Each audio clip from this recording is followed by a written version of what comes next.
So, in this module we look at flows in varying area ducts. A lot of engineering devices like nozzles, diffusers, wind tunnels, all of them use these principles extensively, and whatever we had learnt in the previous classes for certain specific flow features like normal shocks, oblique shocks, expansion waves, they are particular flow features. Now we carry all of them with us as we move into this module. Also concepts like stagnation pressure, stagnation temperature, and importantly the concept or the assumption of the quasi 1D flows, that is flows that we assume that flow properties remain uniform across the cross section. So, with those assumptions we look at varying area flows. When we consider varying area duct flows, we are not considering any effects of friction or any other effects like heat addition or mass addition. We are only considering that the area of the duct is changing.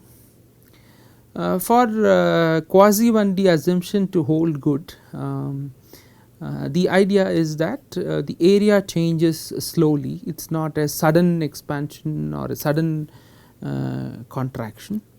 Typical change in area, so a gradual change in area is represented in this figure, for example, where area slowly increases.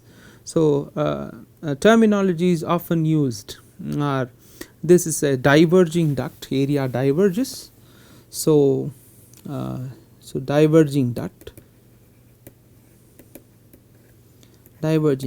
So, we will come to these terminologies as we go on. So, we are interested in what happens to flow as it goes starting incoming flow, and it passes through a change in area, and what happens to the exit flow. So, this is U2 P2. So, all properties are there. So, A1 is changing to A2. Okay. Now, since there are no frictional forces or any heat addition or any such entropy generating mechanisms, the flow is ideal, and so the flow is isentropic. So, the entropy remains constant in these kind of flows. The analysis done over here, though we use quasi 1D assumption, it is a very good representation of the flows that actually take place in nozzles. Certain 3-dimensional effects or certain losses are always present. They are usually in engineering system, they are accounted in terms of using a loss coefficient and or an efficiency factor, but we will take ideal flows. So, the main understanding that we have to get is how do compressible flow behave as it goes through varying areas. In this particular module you are actually clubbing several concepts you have been learning over the previous several modules. So, we will also come across certain counterintuitive flow behavior, that flow switches behavior as it moves from subsonic flow to supersonic flow. Other interesting flow phenomena that occurs is what is known as choking or mass flow rate choking.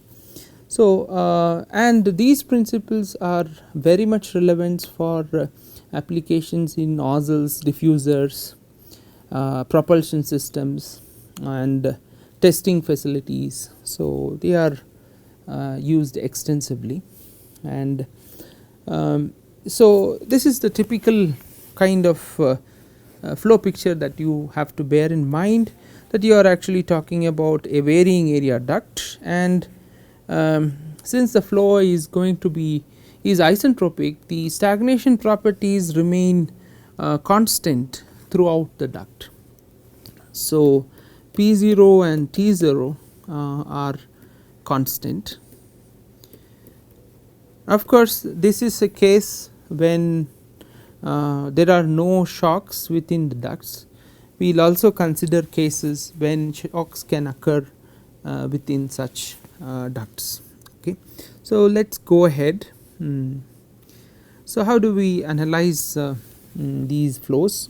Again, principles are the same. Do the analysis of conservation equations, mass, momentum and energy.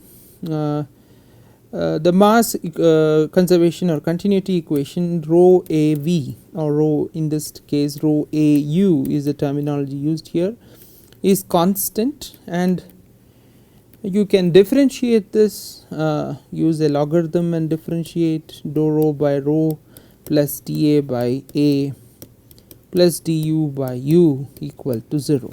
That is the equation that comes here. Momentum equation, without any body forces or frictional forces, completely inviscid, and using quasi-ND assumption, it gives the Euler equation dP by rho plus u du equal to 0.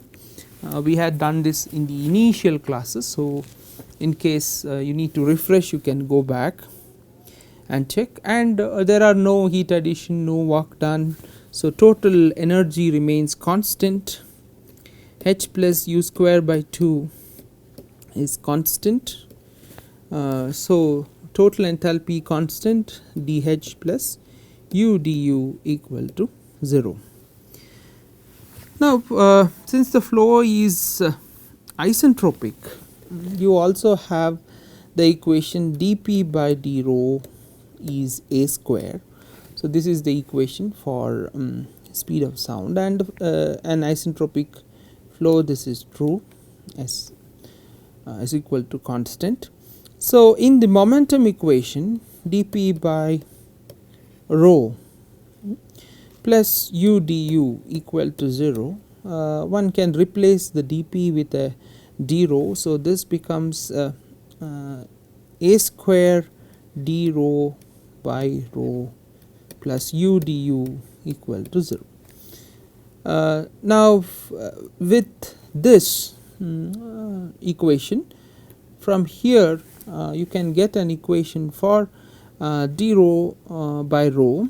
D rho by rho is minus u du by a square, and that can be substituted here in the mass conservation equation. So, you get minus u du by a square plus dA by A plus du by u equal to 0.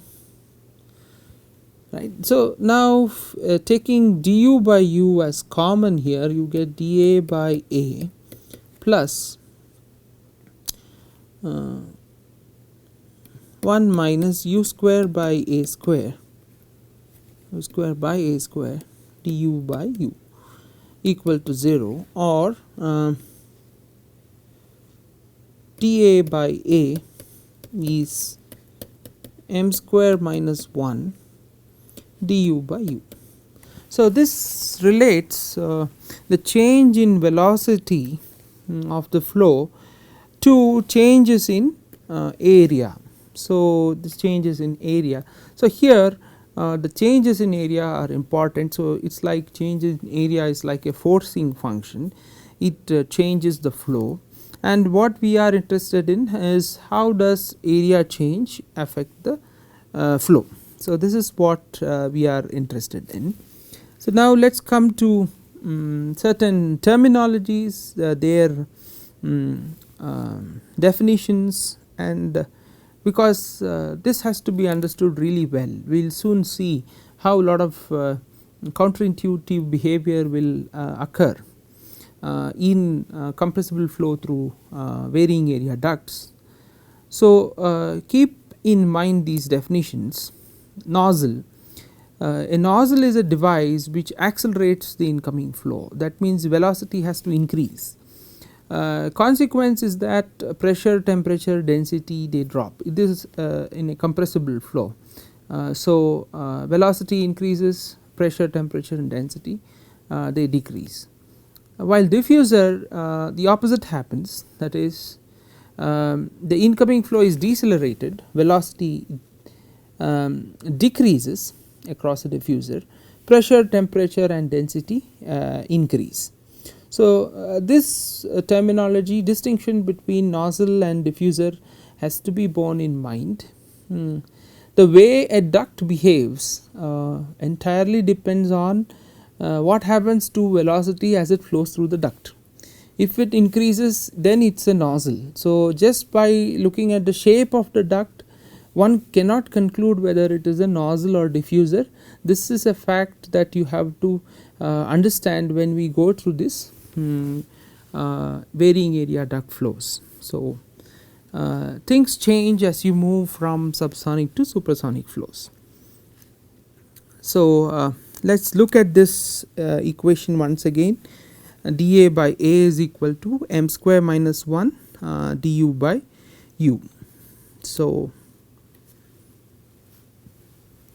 yes, so now we have the two kinds of ducts over here, and we are considering the incoming flow is subsonic. So subsonic flow, incoming flow m1 is less than 1, and the guiding equation for us here is dA by A is m square minus 1 du by u. Okay. So incoming flow is subsonic. So we are having changes in area in a subsonic flow. M is less than 1, that means what happens to this sign? The sign of this is negative. Okay, so dA by A is related to some negative sign du by u. Okay, now let us check what happens. So this particular duct that we are considering here, its area decreases. Okay, so area is decreasing. It is a convergent duct. So convergent duct. So area decreases. So what about the sign of dA by A? Area is decreasing, so this is also negative. So if you consider this in totality, what about du by u? The sign of du by u is positive. Okay, du by u sign is positive, that means velocity increases. So a convergent duct with an incoming flow, subsonic incoming flow increases velocity. So u increases. So a convergent duct in subsonic flow behaves like a nozzle. So when we talk about say convergent nozzles, then the understanding that you should carry is the incoming flow is subsonic. So a nozzle should always accelerate the flow, and if the duct is convergent, then the flow can be accelerated only if the incoming flow is subsonic. So that is directly seen from these relations here. Now let us see the other case, that you have a divergent duct. Divergent duct, here area is increasing, so dA by A is positive. Incoming flow is again subsonic, so this is a subsonic flow, and what happens to now du by u? So dA by A is positive, m square minus 1 is negative. So if this has to be satisfied, du by u should be negative. You can look at the equation and conclude from there. This is just looking at signs. We are trying to understand in qualitative terms what happens to a flow as it enters different kinds of ducts.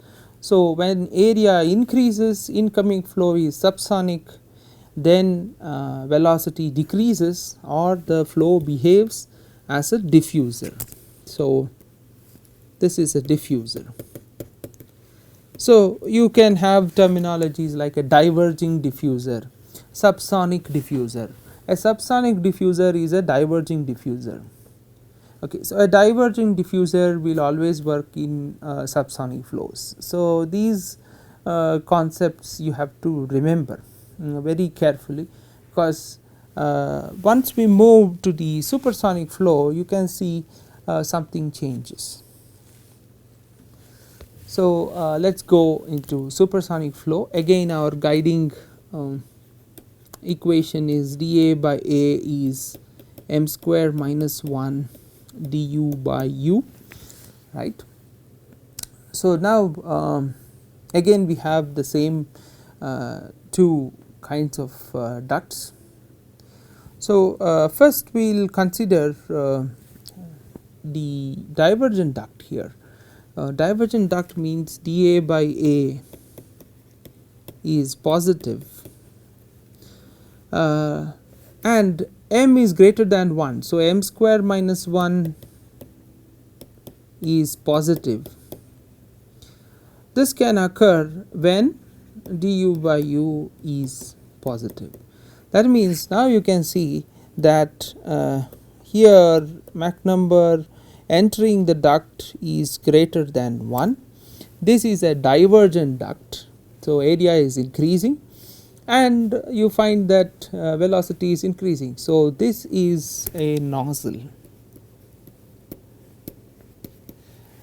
So, now can you understand that whatever we have been talking about counterintuitive behavior, that is flow is switching the way the variable area forcing is working as it moves from subsonic to supersonic flow.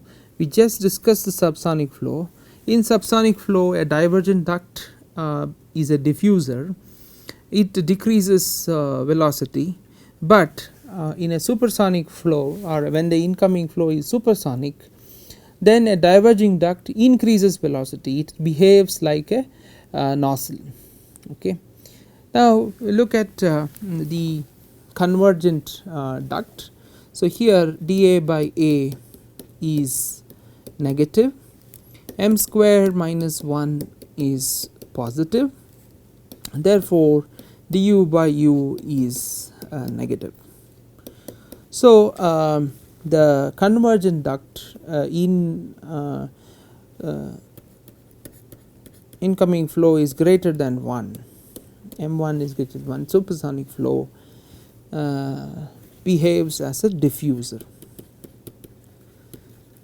So, so this is something that you have to carry with you all the time in further discussions here on, that what you call as nozzle or a diffuser, the shape of the area or the shape of the device is completely dependent on the flow regime that it needs to work in. So, if you are looking at nozzles, then nozzles are convergent ducts in subsonic flow, but in supersonic flow they are divergent ducts. That if the incoming flow is supersonic, you have to further increase the velocity or Mach number, then you have to use divergent ducts. Similarly, about diffusers, diffusers decrease velocity, and if the incoming flow is subsonic and you have to decrease velocity, you should use a divergent duct. But if the incoming flow is supersonic and you have to decrease velocity, then the duct should be convergent. So, this is something that you have to really understand and bear in mind from here on. What happens when Mach number is exactly equal to 1? So, dA by A equal to m square minus 1 du by u, and when m square m is equal to 1, you get dA by A is 0. So this implies that the area reaches either minimum or maximum. So when you reach Mach number equal to 1, or you reach the sonic point in a varying area duct, then it reaches either minimum or maximum. In actual flows, we will soon see, we will look at the equations, and it will be clearly shown that the solution is always that area approaches a minimum when Mach number goes to 1. So you have convergent divergent systems. Okay, so a convergent system attaching to a divergent system, Mach number will reach 1 at the minimum area. Okay, so if you are looking to convert a subsonic flow to a supersonic flow, then, or a supersonic flow to subsonic flow, then you need combination of ducts. If you are accelerating, then you have a convergent duct from a subsonic flow, it accelerates all the way to minimum area where it becomes sonic, and then it further, if you want to accelerate the flow, you have to provide a divergent duct. So a CD duct, that is what is all sometimes referred, CD, convergent divergent duct. Other terminologies used for nozzles especially is De-Laval nozzle. Okay, De-Laval is a convergent divergent nozzle. The same is for diffusers, a convergent diffuser, a convergent duct with an incoming supersonic flow first decreases the velocity. It can decrease till a minimum area where it should approach Mach number equal to 1, it should be equal to Mach 1. Further on, if you want to decrease area, decrease velocity, you should from the behavior of ducts that we discussed just now, the area should increase. Okay, so a CD duct, a convergent divergent duct, behaves both as a nozzle and a diffuser. So it depends on what boundary conditions you give for the duct.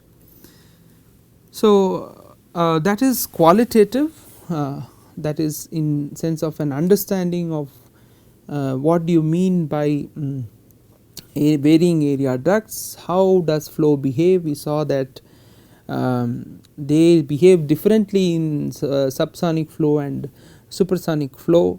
Now we need to look at are there relations with which we can sort of do some analysis, and we want to find out what should be the areas to provide a certain change in velocity or change in Mach number. Can we do it? So for that approach is straightforward. You have to take the continuity equation rho u a equal to constant, and a good reference point, always it is good to have a reference point, and a good reference point is the point at which Mach number goes to 1 or u becomes equal to a star. So u star equal to a star or Mach number becomes equal to 1. So that is given star values u star, a star, and the area at which it happens is a star. So these two are equal, mass flow does not change, mass flow rate is constant. So now given that, you can write down A by A star. Okay, A by A star is rho star, u star is the same as A star, rho star A star by rho u. Now this is an isentropic flow, so rho star by rho naught multiplied by rho naught by rho multiplied by A star by u. So it is rho naught, and rho naught by rho, the equation is from isentropic relation 1 plus gamma minus 2 m square whole power 1 by gamma minus 1, and rho by rho star. So rho naught by rho star is gamma plus 1 by 2, you have to just put m equal to 1 here, and u by A star is m star which was also defined previously, and this is the relation for m star. Now you can combine all of them together. A by A star whole square is rho star by rho naught square, rho naught by rho square, A star by U square. So this is m star. Put the numbers and do the algebra for this, and ultimately this is the equation. A by A star is 1 by m, 2 by gamma plus 1, 1 plus gamma minus 1 by 2 m square whole power 1 by 2 of gamma plus 1 by gamma minus 1. So this is A by A star. This is a very important term, A by A star. This is again plotted in isentropic charts. A by A star is given. For every Mach number you can find an A by A star. When Mach number is equal to 1, this is 1. So if you put 1 here, this is gamma plus 1 by 2, 2 by gamma plus 1 multiplied by gamma plus 1 by 2, A by A star at m equal to 1 is equal to 1. So that is with our reference area as A star. So this is correct. So you will get A by A star as 1 at Mach number equal to 1.